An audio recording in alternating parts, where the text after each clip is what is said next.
ديرتي والغلا في داخلي لا من غلاها خليل ينتظر له خليل، كيف ينسى ونسيانه بحاله محال. شدني شوقي قلبي والغلا ما يميل، ديرتي والغلا في داخلي لا يزال. جيت اشيل المحبة والغلا لها شيل، ديرتي يا غلاتي فوق قيل وقال.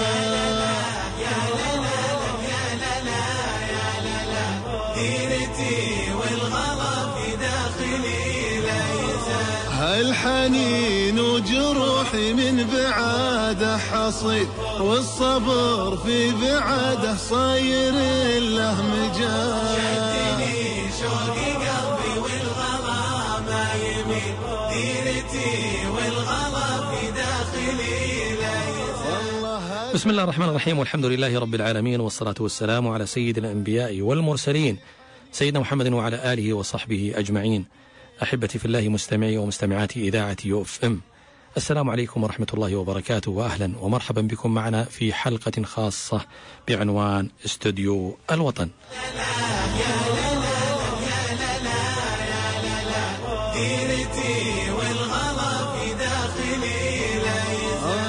حياكم الله وبياكم إخواني أخواتي الكرام في هذه الحلقة الخاصة عن هذا اليوم المبهج المفرح لنا جميعا كمواطنين وكمقيمين من وافدين عرب وأجانب على هذه الأرض الطيبة. نتكلم عن أبرز الأمور التي تتبع هذا الأمر أو هذه المناسبة الطيبة، وهو ذكرى 82 لهذا الوطن الجميل، اليوم الوطني الذي سنتحدث فيه. طبعا سنتحدث فيه في هذا الحلقة وفي هذا البرنامج بطريقة تختلف، ليست تقليدية كما تحدث به الأخوة الزملاء في هذه الإذاعة أو في الإذاعة الأخرى أو في القنوات التلفزيونية المرئية الأخرى. سأتكلم عن هذا اليوم بمنطق الصدق والشفافية حتى نصل بإذن الله بما نطرح إلى ما تصبو إليه هذه البلاد الكريمة، وإلى ما يصبو إليه ويهدف إليه حكامها الكرماء الشرفاء. لذلك إخواني أخواتي الكرام، أتمنى مشاركتكم معي في طرح هذا الموضوع أو هذه الحلقة بأصواتكم لتبين لنا مشاعركم عن هذا اليوم العظيم، اليوم ذكرى طيبة علينا على قلوبنا جميعا، الذكرى 82 لتوحيد هذه المملكة العظيمة التي الناس جميعا تتجه أبصارها إلى هذه البلاد. أول شيء لوجود الحرمين الشريفين، وكذلك وجود الثروات الهائلة من يعني اقتصاد قوي ومن تجارة وغيرها الكثير التي تجعل قلوب الكثير من الناس تهفو إلى هذه الأرض الطيبة. وهذه طبعا من بركات رب العزة وجلاله وتوفيقه لحكامنا وتوفيقه لنا. لذلك إخواني أخواتي الكرام، يهمني وهم المستمعين والمستمعات المشاركة الصادقة منكم ومن أقاربكم لفعلا التعبير عن مشاعركم الصادقة عن طريق هاتف البرنامج اللي هو 08411049، أو عن طريق الرسائل النصية موبايلي 6344 وزين 7344 والاستي سي 834333، وعلى حسابي في التويتر DR عزيز الزير أو دال عبد العزيز الزير، وبانتظاركم. هالحنين وجروحي من بعاده حصيد، والصبر في بعاده صاير له مجال.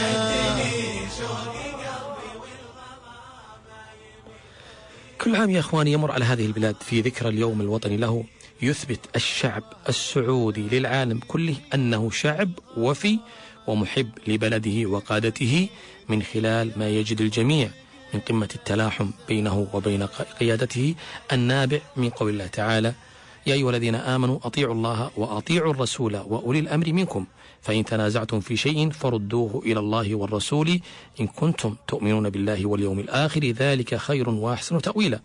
وقوله تعالى: واعتصموا بحبل الله جميعا ولا تفرقوا واذكروا نعمة الله عليكم إذ كنتم أعداء فألف بين قلوبكم فأصبحتم بنعمته إخوانا وكنتم على شفا حفرة من النار فأنقذكم منها كذلك يبين الله لكم آياته لعلكم تهتدون. اليوم الوطني يا إخواني لهذا الوطن الغالي على قلوبنا كبارا وصغارا ذكورا وإناثا مناسبة عزيزة وغالية ومحببة على قلب أي مواطن ووافد عليها من الإخوة العرب والمسلمين وغير المسلمين من كافة بقاع الأرض، وخصوصا أولئك الذين تشبعوا بحب هذا الوطن من خلال سنوات العشرة والإقامة على أراضيه، الذي رحب بالجميع وفتح لهم القلوب قبل الأبواب من أجل العيش وطلب الرزق. اليوم الوطني إخواني أخواتي الكرام يوم مختلف في حياة كل وطن، ولكنه في وطني بحكم حبي له وحب أهله وساكنيه والمقيمين عليه كذلك يتطلب منا مراجعة كثير من الأمور وكثير من الجوانب والقضايا التي تخص هذا الوطن ليبقى بإذن الله شامخ كما هو، ينتج الإبداع ويحافظ على الدين والعادات والتقاليد القيمة.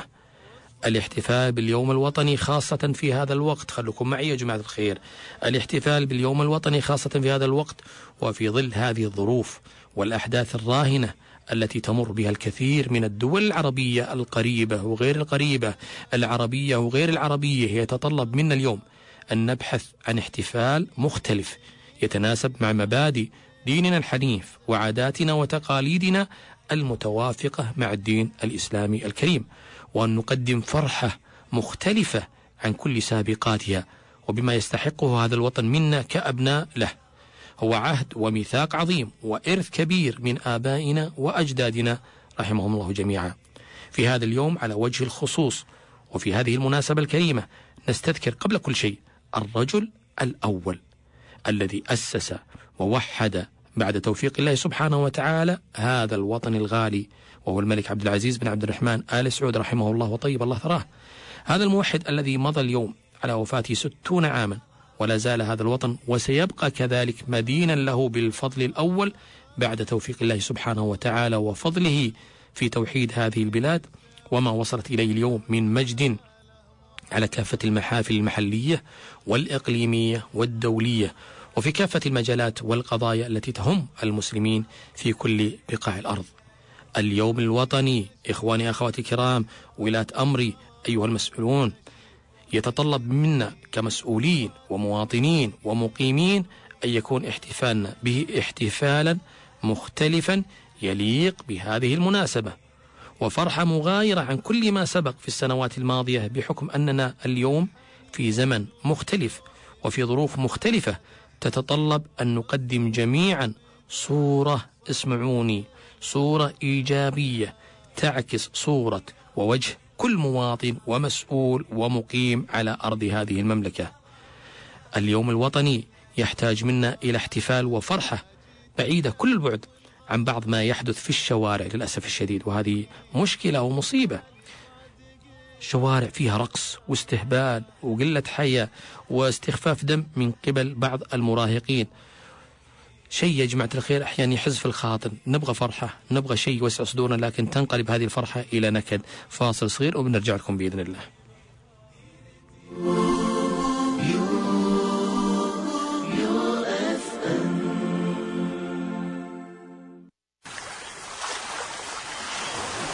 لو طربتك يا القوافي ما يفيد دام شوقي يكتبك قصة وطن. لو طلبتك يا القوافي ما يفيد دام شوقي يكتبك قصة وطن. قصة وطن، قصة وطن، قصة وطن، قصة وطن، قصة وطن، قصة وطن، قصة وطن، قصة وطن. حياكم الله وبياكم يا إخواني يا أخواتي الكرام في هذه الحلقة بعنوان استوديو الوطن. أنا قلت لكم يا إخواني الوطن يحتاج منا إلى احتفال وفرحة بعيدة كل البعد عن بعض ما يحدث في الشوارع، قلت قبل شوي، من رقص واستهبال من قبل بعض المراهقين، ومن غير إشاعة الفوضى وقلة الحياة في الأسواق، ومن غير رفع أصوات الأغاني والموسيقى في السيارات والدوران من شارع إلى شارع ومن حي إلى حي من أجل لفت الانتباه والتميلح فقط من دون أهداف إيجابية. وحنا نشوف اللي يطلع من فتحة السيارة واللي يطلع راسه من القزازة الثاني، يعني شغل أطفال، شغل مراهقين، ما هو هذا احتفال، هذا استخفاف بالعقول واستهبال. اللهم لك الحمد، الله يهديهم ويعافيهم ولا يبلانا. الاحتفال الحقيقي بهذه المناسبة يجب أن يكون أكبر يا أخواني من حمل الأعلام، ونقولها بصراحة وبصدق.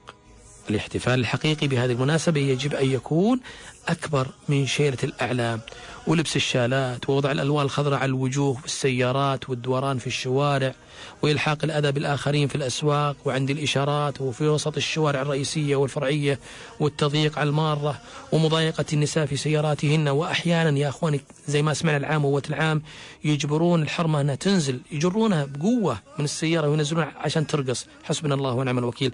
وأنا أقول هذا يعتبر فعلا من قلة التربية والحياة التي يجب أن يعاقب عليها النظام. الشرع أول شيء، بعد ذلك النظام يطبق عليهم. ما في شيء يمر حميني ولا له واسطة، لا، ما في. واحد يسوي الأفعال هذه السيئة الدنيئة لابد أن يحاسب ويشهر به بطريقة الجهات الأمنية الخاصة. ننتبه يا إخواني، ننتبه أيها الشباب. الحين انتم في سياراتكم تحترون بس العشاء يذن عشان توجوجون في الشوارع. خلوا في احترام للسائقين، خلوا في احترام للمارة، خلوا في احترام إعلاميا. الناس لما تصوركم تقول هذا الوجه الحقيقي للمواطن السعودي، هذا الوجه الحقيقي للوافد اللي وفد على المملكة. نحن نرحب بكل وافد، نرحب بكل أجنبي يفد إلى هذه البلاد ويحترم أنظمتنا ويراعينا ويعني يصير معنا يدا واحدة ضد الفساد. الاحتفال الحقيقي بهذه المناسبة والفرحة باليوم الوطني يجب أن يكون، اسمعوني، هذه الرسالة موجهة الآن لولاة الأمر الله يحفظهم ويرعاهم، موجهة للمسؤولين الكبار، موجهة للي بيده الأمور التنفيذية. هذا الاحتفال والفرحة يجب أن يكون فرصة لتقديم كشف حساب دقيق وواضح لكل ما هو جميل. ما هو إيش؟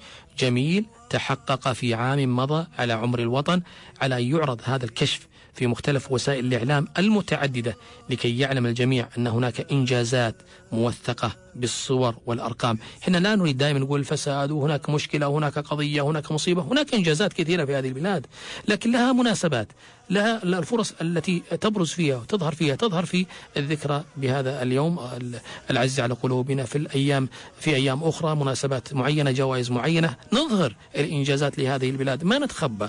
المشكلة هناك بعض الناس يخبي الإنجازات لأغراض الله المستعان ما نعلم ما، لكن لابد أن نبين للعالم، نبين للمواطن أول شيء أن هناك إنجازات نتجت من أبناء هذا الوطن. نعم، نقول في أبناء سووا كذا، أبدعوا، طلعوا، أساس يكون هناك حافز لعيالنا. ما نقول الفساد وما فيه تشجيع، لا لا، هذا يسبب نوع من الإحباط. لكن لما نبرز هذه الأمور الطيبة والإنجازات بشكل دقيق، غير يعني ما نسمع بعض الناس يبالغ في الأرقام أو يدعي أن جت الشهادة من برا تشيد بمشروعه ومشاركته. لا، نبغى شيء ملموس، شيء واقعي، ما نبغى مجرد كلام، نبغى أفعال، نبغى نرى. المواطن يبغى يرى، المسؤول يبغى يرى، ولي الأمر يبغى يرى، نبغى نشوف هذه على أرض الواقع. نبغى نشتغل يا إخواني. هذه فرص اليوم الوطني، فرصة أن نبين ونطلع بأشياء اللي تفيدنا في ديننا ودنيانا.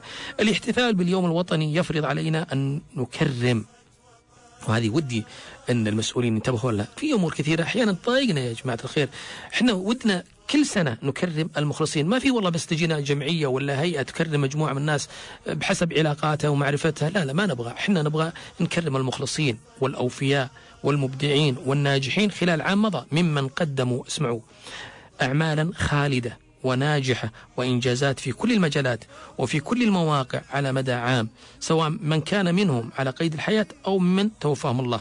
ولا يقتصر التكريم يا جماعة المعارف والأقارب والمقربين، بل التكريم يشمل كل المبدعين وأصحاب الإنجازات التي تساهم في تطوير هذه البلاد وترفع علم لا إله إلا الله خفاقا في كل المحافل. ولا ننتظر حتى نسمع خبر وفاة مبدع لنقوم بتكريمه.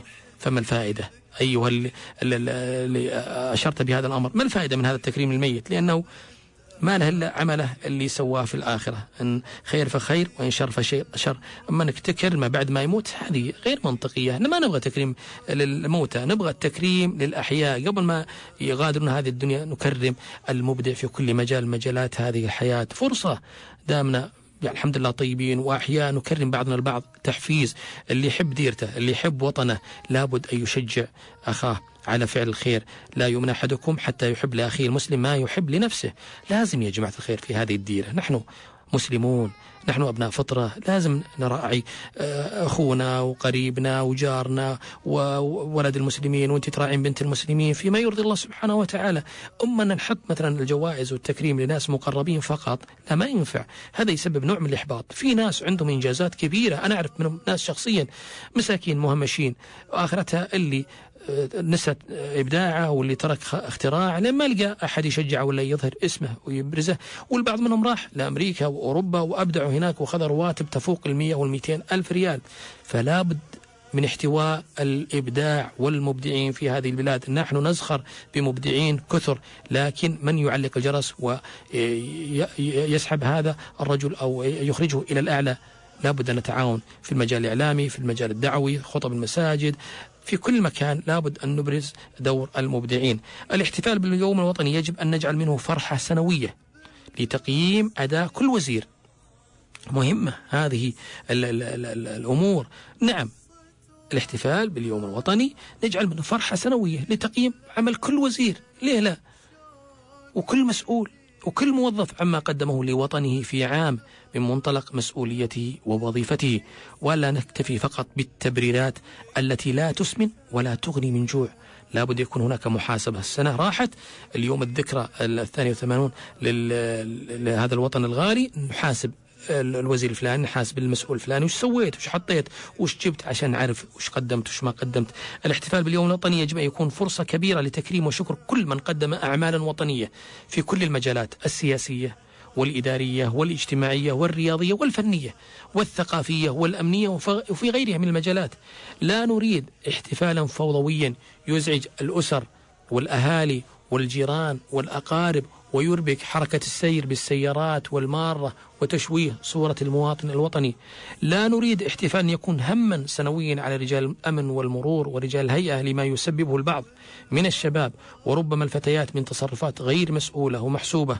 اليوم الوطني هو مناسبة يجب أن تتجسد في كل أوقاته كل معاني الوطنية بأبلغ وبأعظم صورها من قبل المسؤول بالدرجة الأولى. للمسؤول إذا زانت أموره مع المواطن صاحب الحاجة تزين الأمور كلها. نعم، نجسد هذه من قبل المسؤول والمدير والرجل والمرأة والشاب والطفل من خلال سلوك وتعامل مثالي منبعه قال الله سبحانه وتعالى وقال رسول الكريم. نعم، مثالي في المنزل وفي الشارع وفي التعامل مع الناس ومع أصحاب الحاجات التي كفلها الدين والنظام والقانون، وفي كل موقع بعيدا عن ما هو مناقض لكل تلك المثاليات. فإن استطعنا إخواني أخواتي الكرام تحقيق ذلك كله فإننا نكون قد أحسننا فعلا احتفالنا بهذه المناسبة السنوية الغالية على قلوبنا. وناخذ أول اتصال من سعادة سفير الأردن في المملكة العربية السعودية. حياك الله يا أستاذ جمال. حياك الله يا أستاذ عبد العزيز. يا مرحبتين، أهلا وسهلا بسعادة السفير الأردني في المملكة العربية السعودية. حياكم الله وبياكم. بارك الله فيك وأشكرك على هذا اللقاء الطيب. الله يحفظك، لنا الشرف، الله يحفظك ويرعاك، وأسعدتنا بتواصلك ونشرف جميعا بمداخلة الأفاضل أمثالكم. يا سيدي الشرف لي دائما أني يعني تتاح لي الفرصة في مثل هذه المناسبات العزيزة، المناسبات الوطنية، العيد الوطني السعودي، العيد الغالي على قلوبنا الأردنيين تماما مثل أشقائنا السعوديين، واللي احنا نحتفل فيه ويعني نعتز في هذا اليوم المجيد أيضا. الله يحفظك ويرعاك. مشاعرك يا سعادة السفير، الله يبارك فيك.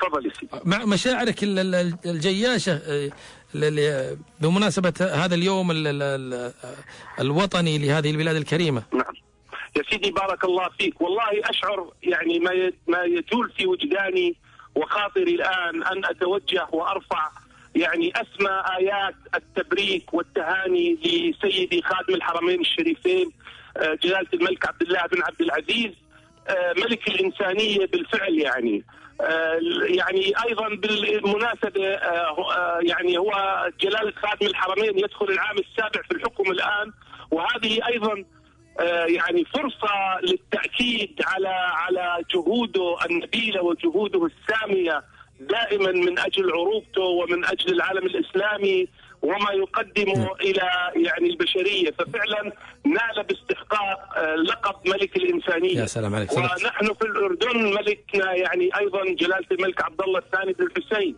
يكن لخادم الحرمين الشريفين كل الاحترام وكل المحبة وكل التقدير، فهو ينظر له كأب وكأخ كبير وكشقيق كبير دائما في اتصالاته وفي كل ما يتعلق في العلاقات بين البلدين، المملكة الأردنية الهاشمية والمملكة العربية السعودية. يا سلام يا سلام، هذا هو فعلا تطبيق معنى الأخوة.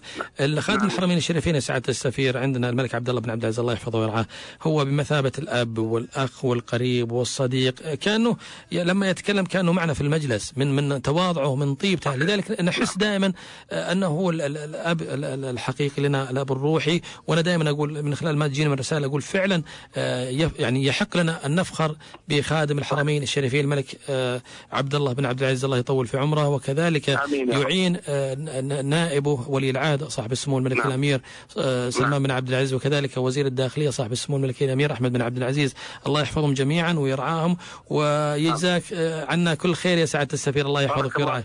فعلا في هذه العجالة والمناسبة لا أستطيع إلا أن أتوجه أيضا بالتهاني والتبريكات لصاحب السمو الملكي الأمير سلمان بن عبد العزيز ولي العهد المحبوب من الشعب بكل ما في كلمة محبوب من معنى، بالإضافة إلى أيضا سمو الأمير أحمد بن عبد العزيز وزير الداخلية الذين يعني كلاهما يصلون الليل بالنهار من أجل أمن السعودية ومن أجل منعة السعودية ومن أجل رخاء الشعب السعودي وهناء الشعب السعودي. جزاك الله خير. وكل عام وأنتم بخير. شكرا. والشعب السعودي بخير، وأعاده هذا العيد الوطني العظيم على خادم الحرمين وأصحاب السمو الأمراء والشعب السعودي بكل خير وبركة بإذن الله. شكرا لك، الله يجزاك خير، الله يجعلنا وياكم إن شاء الله من الموفقين ويديم علينا الأمن والأمان في هذه البلاد. أنا أقول يا سعادة السفير بعض الناس من الغباء ومن الجهل من خلال ما تصلني من رسائل حاقدة حاسدة على هذه البلاد وعلى أمن هذه البلاد، تتكلم عن مصالح الخاصة فقط، تتكلم عن مثلا نقص في مثلا راتب ولا لا، فهذول أنا أعتبرهم من الجهلة الحاقدين على هذه البلاد، يريدون التشويش، يريدون التأثير على أمن هذه البلاد. أنا نشوف دائما أنت تشوف هؤلاء شرذمة من الناس لا يؤثرون في سير القافلة، بالضبط، قافلة العز وقافلة المجد وقافلة الخير والبركة، لأن القافلة دائما يرعاها الله سبحانه وتعالى. والأمور الأخرى هذه يعني أمور من ناس مرضى وناس لا يستحقون حتى الالتفات إليه. صدقت وأنا معك، وكل الناس الشرفاء أمثالكم معنا في هذا الأمر، وعسى الله سبحانه وتعالى يديم علينا وعليكم الأمن والأمان. أشكرك يا سعادة السفير، الله يبارك فيك، شكرا لك، شكرا جزيلا. حياكم الله يا سيدي، وتشرفت في هذا الله نحن شرفنا أيضا بكم يا سعادة السفير، شكرا لك، الله يبارك فيك ويحفظك. بارك الله فيكم وأنتم كذلك، الله يرضى. فاصل قصير إخواني ونرجع لكم بإذن الله.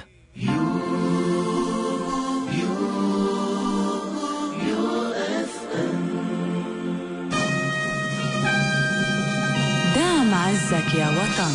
عاش الملك للعالم والوطن. UFM سعودية.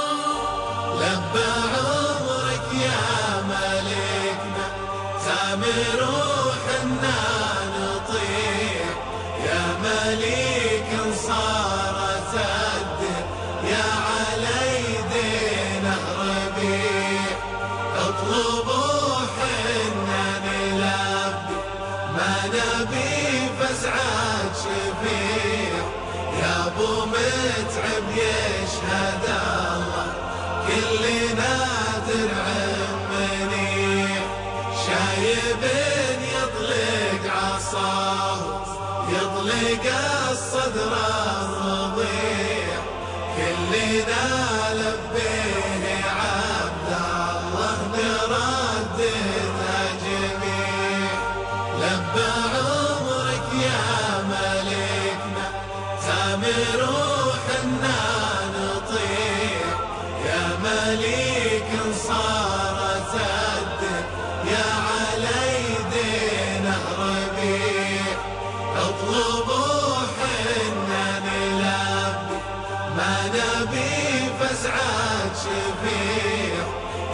ابو متعب يشهد الله كل نادر عمني شايب يطلق عصاه يطلق الصدر الرضيع كلنا لبيه عبد الله نرددها جميع لبى عمرك يا حياكم الله وبياكم يا إخواني أخواتي الكرام. الله يطول بعمرك يا أبو متعب ويطول بعمر الأمير سلمان والأمراء يعني يرد كيد أعداء هذا الوطن في نحورهم حتى من أبناء هذا الوطن. في بعضهم عدو لهذه البلاد عدو لاستقرار هذه البلاد وفي ناس الآن تجيني منهم رسائل ونعرف أنهم جهلة حاقدين مساكين يبون الواحد يعني يصير في الواجهة بالسوء عشان يضحكون عليه. وياما ضحكتوا على ناس كثيرين في من هو يحاول أن يجيش الناس ضد الوطن. لكن أقول اخسأوا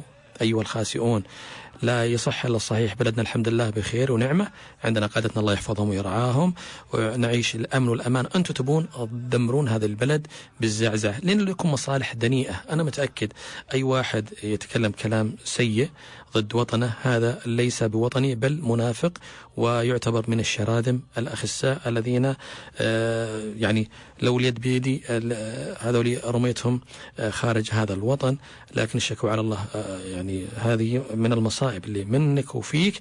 وتجد أنه يجيش الجيوش ضد أمن بلادك ضد أهلك ضد جماعتك ضد ربعك وضد أهله وجماعته. ونشفنا الإرهابيين كيف صاروا وشون مآلهم يجيشون أنفسهم عن طريق من يجيشهم بالكلام وبالصرخات وبالزعيق وبالفتاوى التي تنافي ما قال الله وقال الرسول الكريم. نجد أن هناك كلام يقول لك الاحتفال، نحن نحتفل بهذا كذكرى لليوم وليس عيد. هناك فرق بين العيد، لا يوجد إلا عيدان، عيد الفطر وعيد الأضحى. لا تدخلونا في مسائل شرعية تبون تحسونا. ترى ما ضيع بعض مشايختنا في بعض الأطروحاتهم أو واجباتهم إلا أنتم وأمثالكم السيئين لما تطرحون سؤال وتلفون وتدورون على المفتي ولا تلفون وتدورون على طالب العلم تبغونه يطلع فتوى ولا يطلع كلمة تحاسبون عليها فيما بعد. لكن أنا أقول فعلا الله يديم علينا الأمن والأمان ويكفينا الشر من فيه شر ويسعدنا وياكم إن شاء الله بطاعته وبطمأنينته. الآن عندنا محمد المقبل تعرفينه معد ومقدم برنامج جيم ولياقة. في عندنا تغطية بسيطة للمركز التشيكي السعودي لذوي الاحتياجات الخاصة بمناسبة هذا اليوم المفرح لقلوبنا. تفضل يا أستاذ محمد. هلا دكتور عبد العزيز دير، حياك الله. اهلا وسهلا يا استاذ محمد، يا مرحبا. حقيقه يعني اول شيء اقول لك مساء الوطن الجميل دكتور عبد العزيز دير، ومن خلال تواجدك في الاستديو اسمح لي ان اعبر عن فرحتي قبل فرحه المتواجدين حاليا هنا في المركز الشيكي العلاج الطبيعي في طريق الملك عبد الله وعلى هواء مباشره. نعم. حيث تواجد ذوي الاحتياجات الخاصه وان صح التعبير هم ذوي القدرات الخاصه. يا الله. يعني واقول قبل كل شيء اقول وطني ذلك الحب الذي لا يتوقف وذلك العطاء الذي لا ينضب. نعم. ايها الوطن المترامي الاطراف، انت فقط من يبقى حبه وانت فقط من نحب.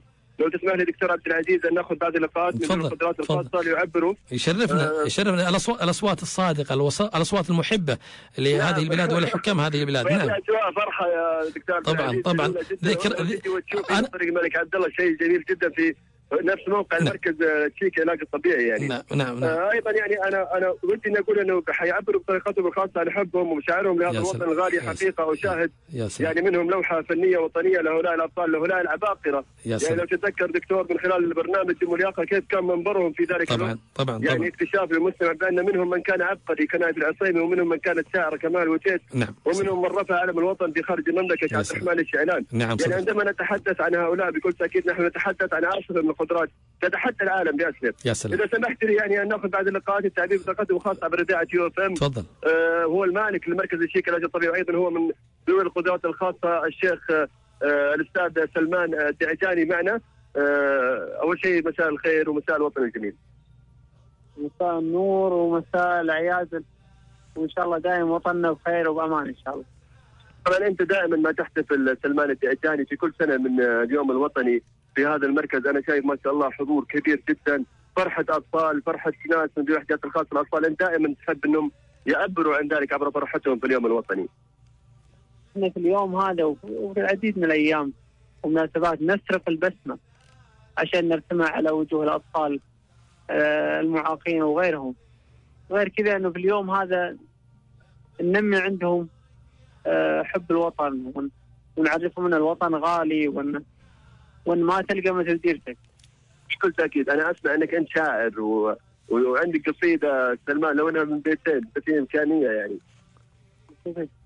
من القصائد الوطنية عندك، حافظ ولا لا؟ أنت وطنية ما عندي، لكن يمكن غزلية في اليوم الوطني. طيب عسى القصيدة الصالح بين الزوجين إن شاء الله، إذا في زوجين مختلفين.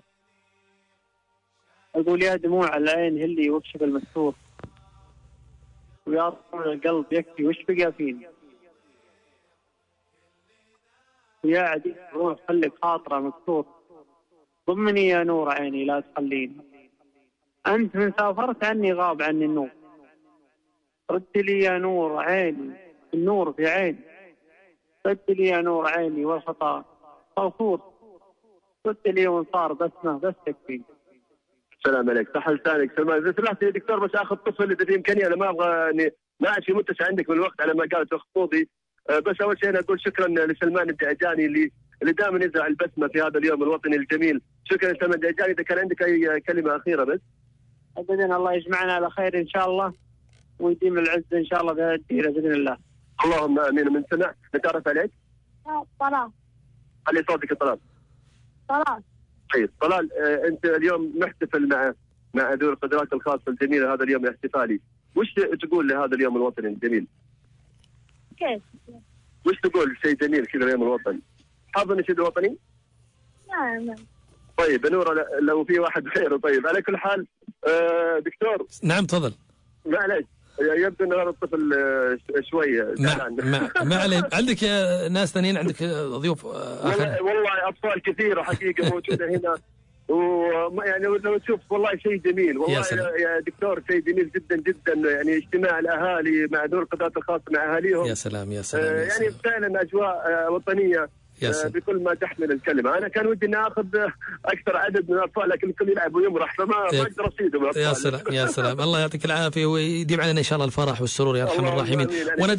وانا دائما يا محمد، انا دائما اقول الاهم شيء اللي ذكر الرسول صلى الله عليه وسلم: من اصبح معافا في بدنه امن في سربه يؤتى قوت يومه فكانما حيزت له الدنيا بحذافيرها. الامن والامان والاستقرار. انا دائما اقول هذا اللي يطبل لبعض اللي يجيشونه، وهذا اللي يجيش ويطبل لأجل زعزعة أمن هذه البلاد يخسؤون ولن يستطيعون بإذن زعزعة أمن هذه البلاد. أمن هذه البلاد واجب على كل صغير وكبير، ذكر وأنثى، مسؤول ومواطن.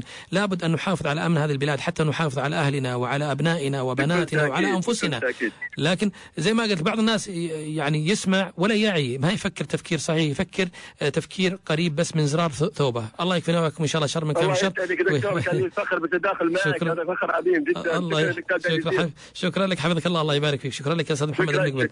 شكرا لك. كان معنا أستاذ محمد المقبل، معد ومقدم برنامج جيم ولياقة وفي المركز التشيكي السعودي ذوي الاحتياجات الخاصة.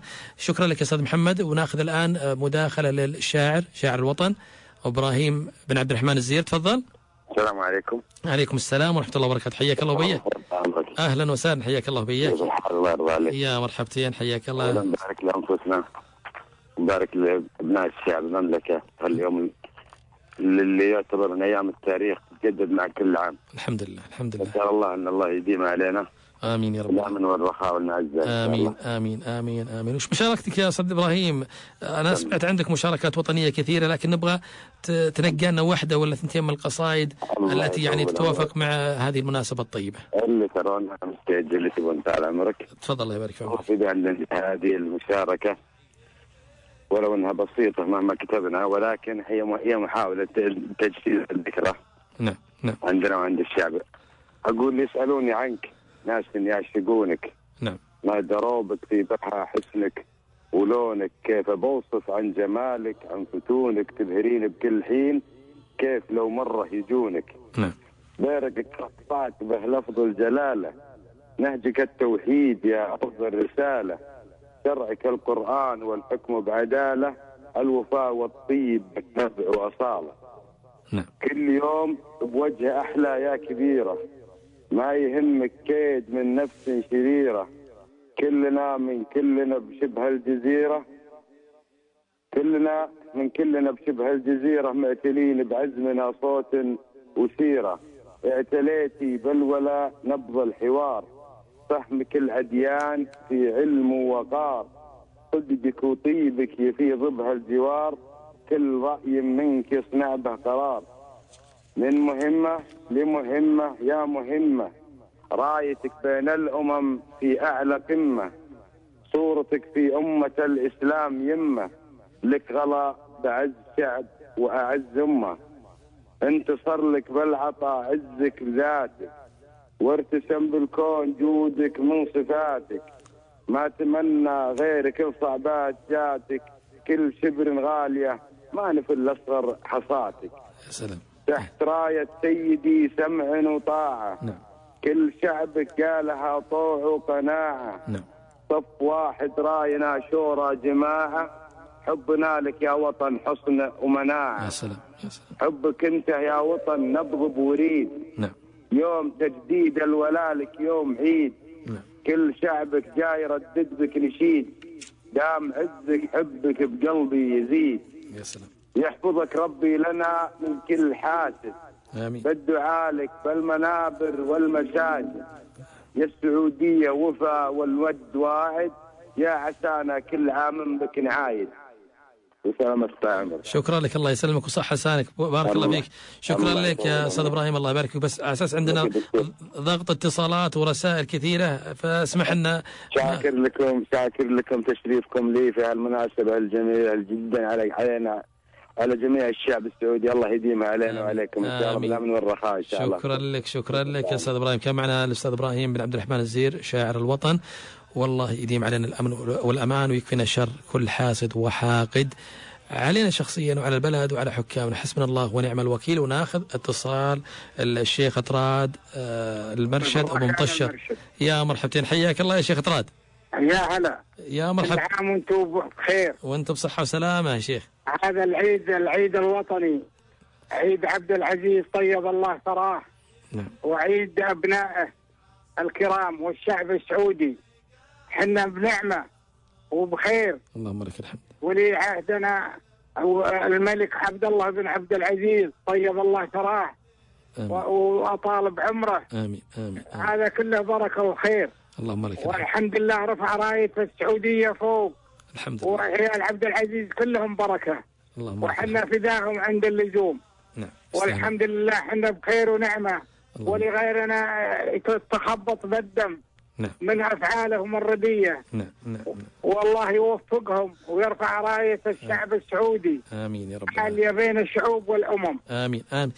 شيخ طراد، انا بس ودي انك بس تبين للمستمعين الان يعني الفروقات الان، الحمد لله الان في بلدنا صحيح في بعض الامور اللي تحتاج مثلا تطوير، تعديل، شيء من هالقبيل، مشاريع وما مشاريع، احنا ما راح نتكلم عنها الان، لكن الامن الان اللي موجود نشوف غير مو موجود مثلا في سوريا، مو موجود في ليبيا، مو موجود في ولا هو موجود يا طول العمر عندهم، بالعكس الذبح يوميا. نعم. والاعدامات يوميا. نعم. احنا بنعمه. اللهم لك. ولازم يعرف الشعب السعودي احنا بخير ونعمه ونقدر هالشيء هذا. نعم. نعم. حكامنا الله يديمهم. اللهم لك الحمد. احنا بخير ونعمه.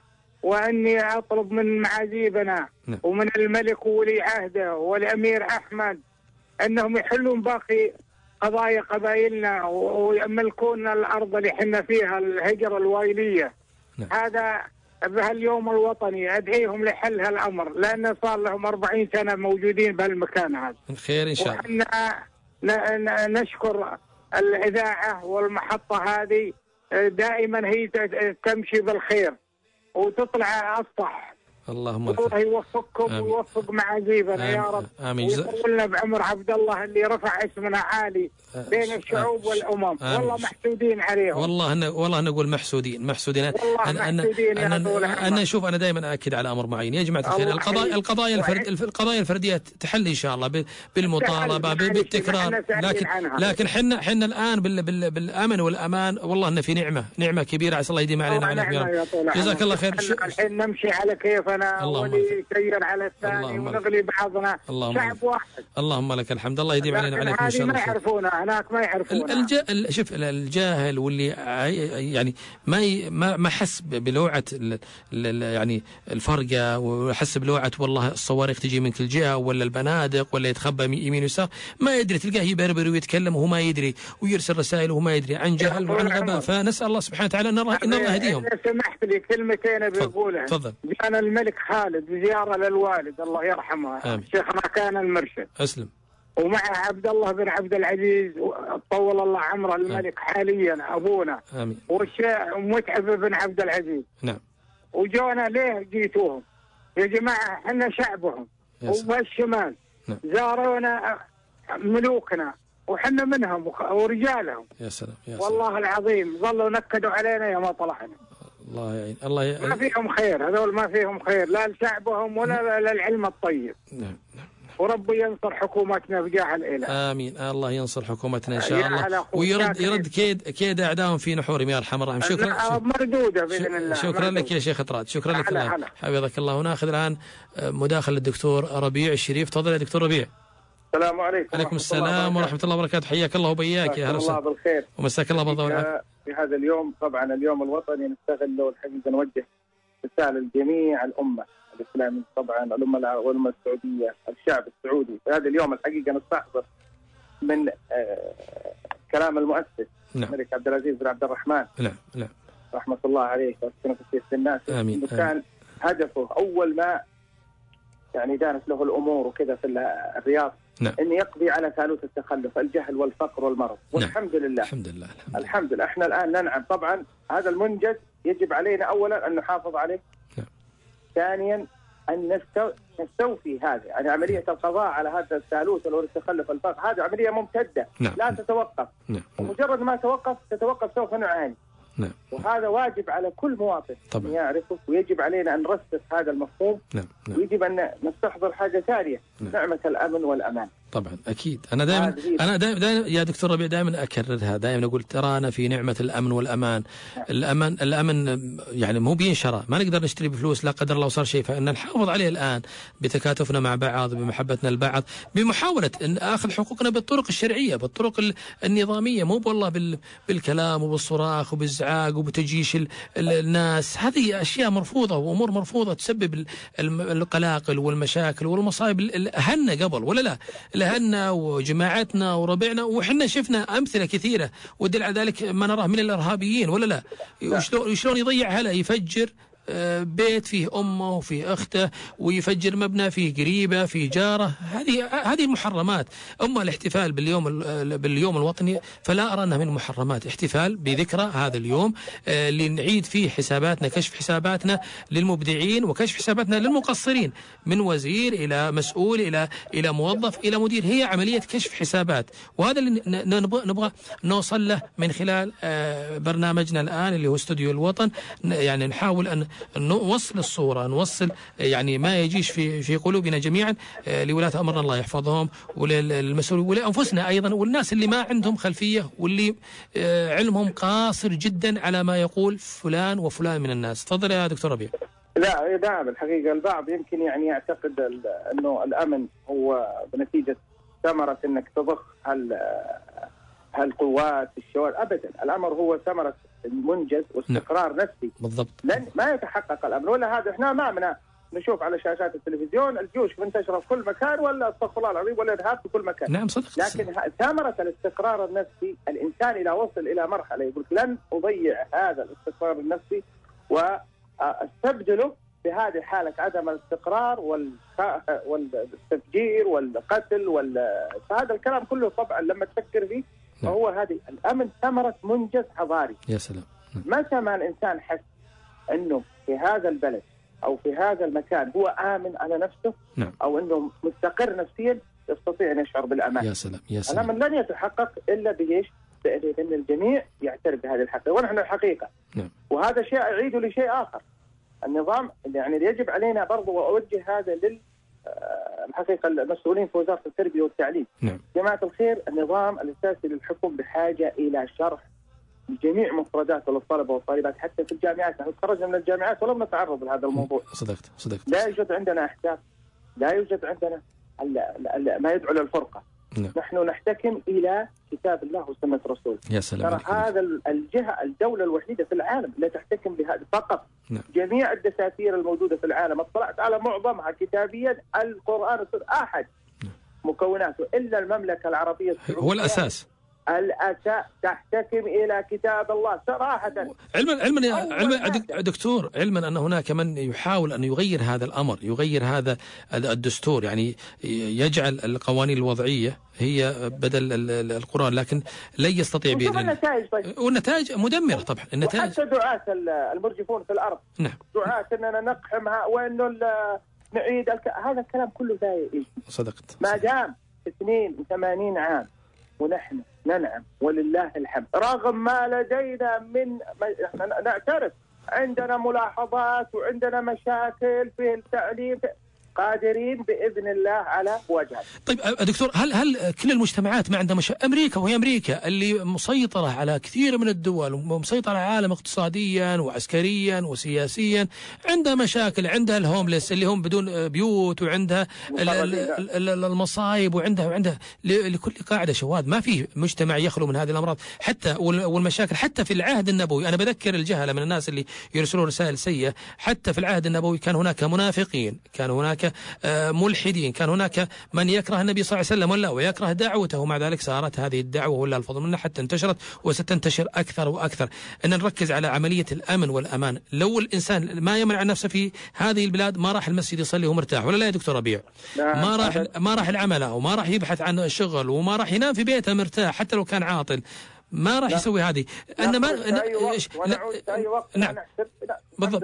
لا ننكر هناك في قضايا تتعلق بالتعليم، تتعلق بالصحة، تتعلق بالشؤون الاجتماعية، تتعلق بالبلديات، هناك قضايا، لكن هذه القضايا لابد عندما تحرك التحريك الإيجابي، أنا أقول التحريك الإيجابي وليس بس إثارة البلبلة، التحريك الإيجابي التي توصل لإيجاد حلول. هذا الأساس. من هذا المنطلق أتوجه للمسؤولين جميعا، لأنه ما في مسؤول، احنا كلنا شعب وحكام مسؤولين.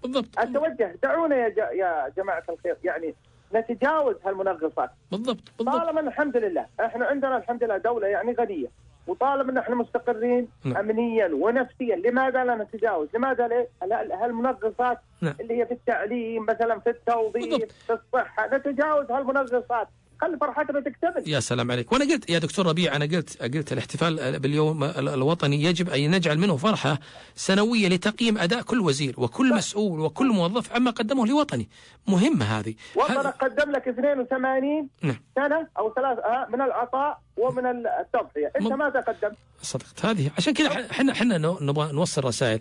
على العموم يا دكتور ربيع، والله الحديث معك ذو شجون ويجرنا الى حديث اكثر واكثر، لكن عاد الوقت البرنامج اللي هو استوديو الوطن او المخصص لعبد العزيز ازف على الانتهاء، لكن ان شاء الله نلتقي بكم ان شاء الله. الجميع بالتباشير ان شاء الله، الهناء والاستقرار والعيش الرغيد باذن الله، ومن الافضل لافضل، وكل واحد يحتفل او ينبسط بطريقه باذن الله حضاريه وتعكس مدى أدب وهذا الشعب الكريم. جزاك الله خير. شكرا لك يا دكتور ربيع، شكرا لك. مع السلامة، الله يحفظك ويرعاك. وناخذ آخر اتصال يا خالد العتيبي الظاهر. اتصال عطنا، جالس على الخط مسيكنا، عطناها الله يحفظك ويرعاك. عطونا أم عبد الله صديقة ما يندي البرنامج. والله نعتذر منك أم عبد الله، الوقت انتهى، وخالد العتيبي يشير براسه يقول انتهى وقت حلقتي أو وقت المخصص لي للحديث عن اليوم الوطني وذكرى اليوم الوطني. بإذن الله إن شاء الله سيكون هناك تواصل، وسيواصل استوديو الوطن مشواره هذا اليوم إن شاء الله لتقديم الكثير والكثير عن المنجزات التي يعني ظهرت وعملت في هذا الوطن الغالي. أشكر كل من تواصل معي عن طريق الاتصال أو الرسائل. أشكر خالد العتيبي وموضي المانع لتنسيقهم لهذا الوقت المخصص لي. ألقاكم بإذن الله بعد يوم غد، يوم الثلاثاء، في حلقة يعني أبينها على حسابي في تويتر. تابعوني والله يحفظكم ودام عزك يا وطن، والله يخليك لنا يا أبو متعب، ويحفظك ويديم علينا الأمن والأمان والاستقرار، ويرد كل كيد كل حاسد وحاقد وناقم وجاهل في نحره. والسلام عليكم ورحمة الله وبركاته.